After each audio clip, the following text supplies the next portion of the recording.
Leyendas de Villanueva del Río y Minas.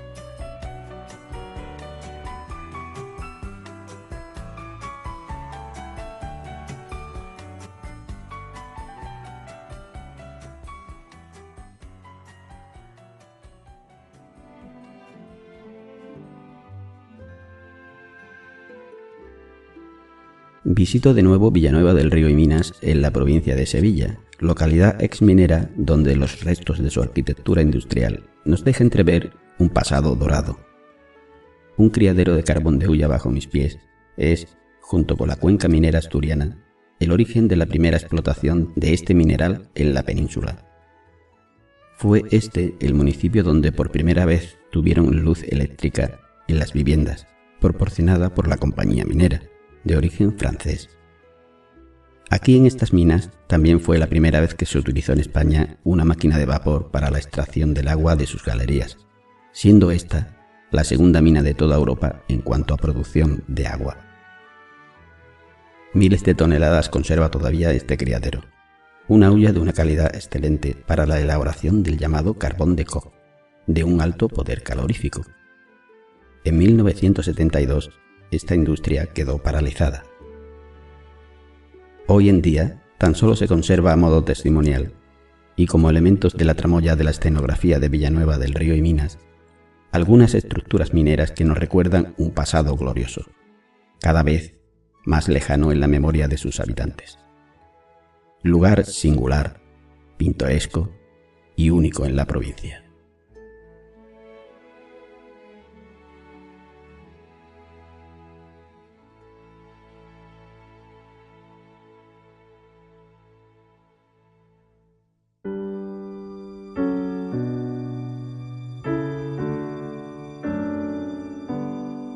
La ribera del río Hueznar es uno de los puntos de obligada visita. Desde San Nicolás del Puerto vienen estas aguas serpenteando Sierra Morena hasta llegar aquí, para hacerse hueco inolvidable en las vidas de los mineros. La ribera, lugar emblemático, simbólico, nexo de vivencias, generador de emociones, de recuerdos, cómplice de historias personales que sus habitantes llevan esculpidas a golpes de sentimientos.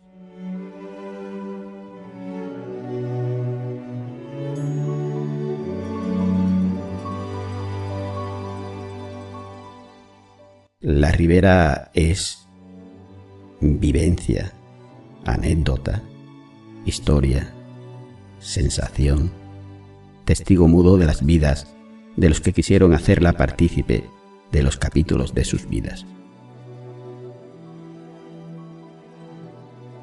La ribera huele a ribera, es la mejor definición. La flora de sus márgenes impregnan el ambiente con una fragancia particular, única y exclusiva de este rincón. La ribera es un lugar con vida, con identidad propia, donde cada generación escribe y escribe versos una y otra vez en el libro del caminar hacia no se sabe dónde. La ribera es amiga confidente de pensamientos y sueños, salvavida de momentos rotos, refugio indecible de amantes locos. Todo eso es la ribera. Es parte de todo aquel que alguna vez el destino lo trajo hasta aquí. Para otros es descanso eterno. Cenizas de los que eligieron estas orillas para su último viaje reposan en estos márgenes, desde donde oír el continuo discurrir del agua entre las piedras.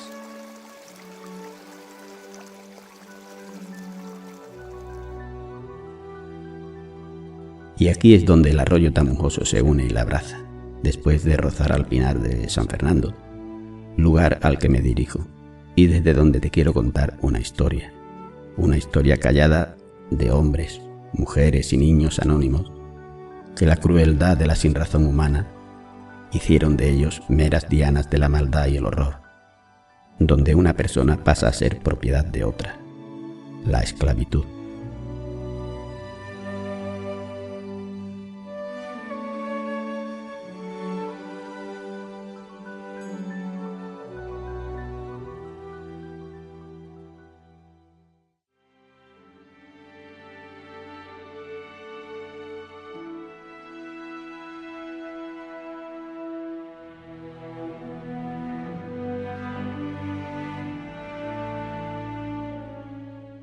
La empresa concesionaria de estas explotaciones mineras, en su estrategia de afianzar la mano de obra durante todo el año y eliminar la temporalidad, una de las medidas que tomó fue hacer fuentes públicas para el abastecimiento de la población.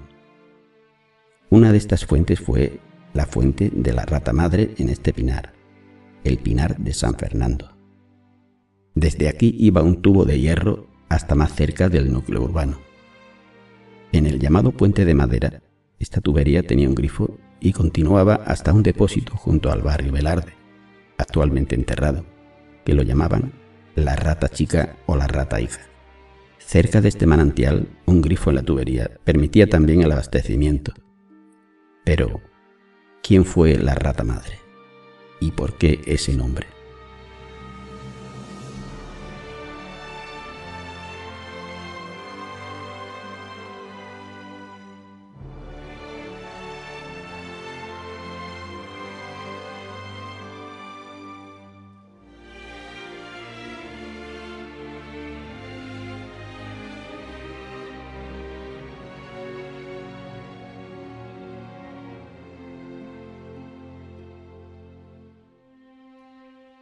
Los principios de la explotación de este criadero de Ulla fueron aquí en esta zona.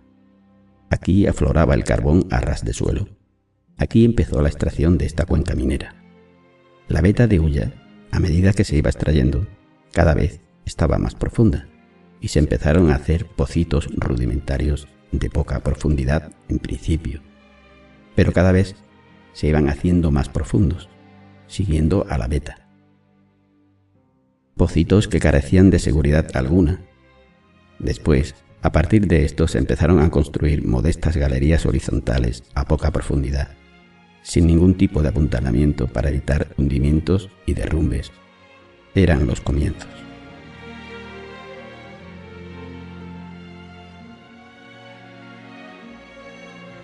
Te voy a hablar de una guineana, Booba Evana, conocida popularmente como la rata madre. Ella dio nombre a la popular fuente de este lugar. Esta historia también se la conoce como el Pozo de los Negritos.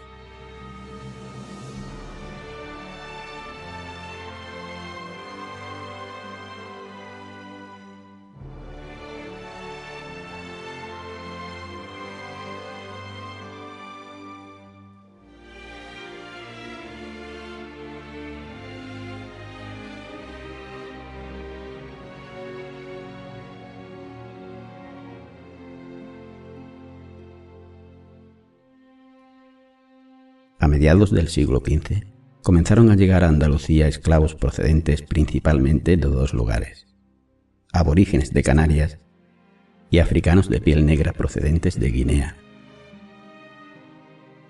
A partir del siglo XVII, la llegada de estos esclavos fue escasa. Predominó los llamados esclavos de vientre. Eran los hijos de las esclavas que ya nacían esclavos por serlo sus madres. Booba Evana fue una de ellas. Booba nació esclava. Sus padres fueron apresados en Guinea, vendidos como esclavos y traídos aquí para extraer la hulla de la forma tan peligrosa como se hacía. Booba Evana tenía tres hijos que también nacieron esclavos por serlo su madre.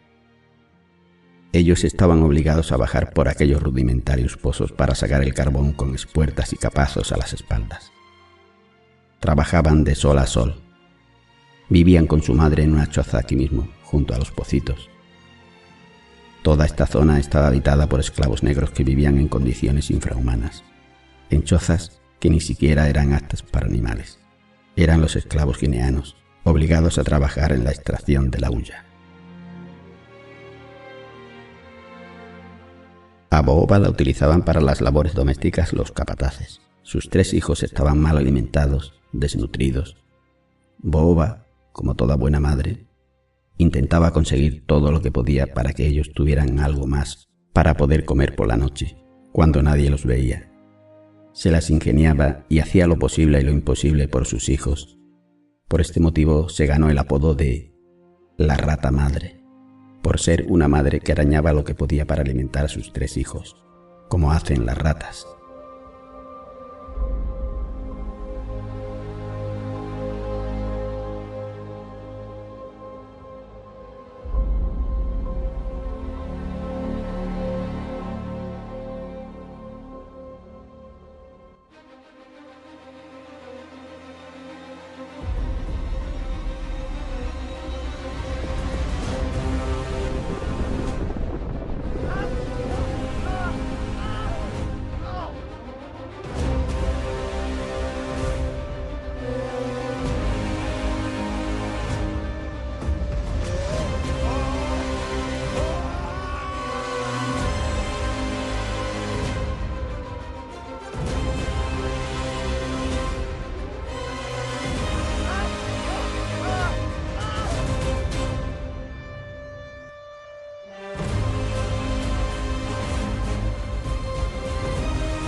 Aquel jaleo hizo presagiar a Booba nada bueno. Corrió hacia la boca de uno de los pozos. Desde lejos veía a los capataces cómo les gritaban y maltrataban a 2 esclavos que se negaban a bajar por aquellas escaleras de palo. Se estaba formando una columna del polvo que salía. Cuando Booba llegó hasta allí, un capataz traía atado al más pequeño de sus hijos. Preguntó por los otros 2. Con un gesto con la cabeza, el hijo le indicó que sus 2 hermanos estaban allí dentro.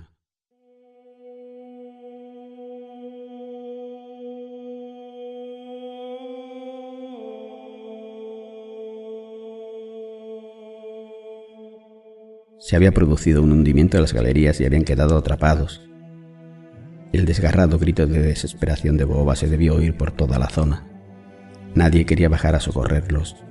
Solo el hermano bajó por el peligroso pozo y se introdujo en aquella galería sin apuntalar.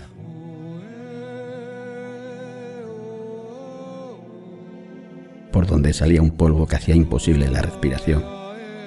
Iba dispuesto a socorrer a sus 2 hermanos. Booba lloraba de desesperación. La fatalidad quiso que lo que quedaba de galería dejara de serlo. Acabó por ceder al peso y también se derrumbó. Allí dentro quedaron atrapados los 3 hermanos, y aquí siguen todavía. Booba Evana, conocida como la rata madre, tras varios días de búsqueda, fue encontrada sin vida en el fondo de un pozo abandonado.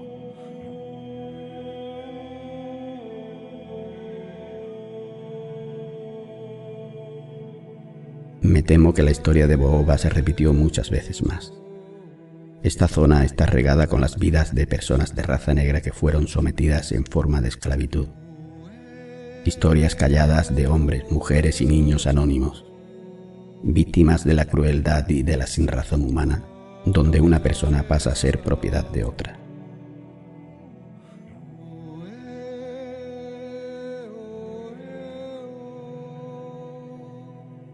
La esclavitud se abolió en España peninsular en el siglo XIX, en 1837, pero para vergüenza del hombre, continúa en nuestros días, bajo formas diversas.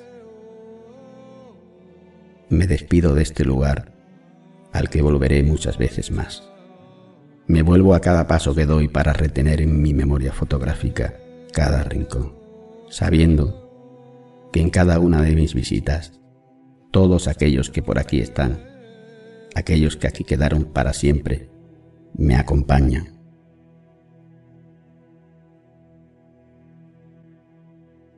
Alguien dijo que el agua de esta fuente simbolizaba las lágrimas de Booba Evana, la rata madre.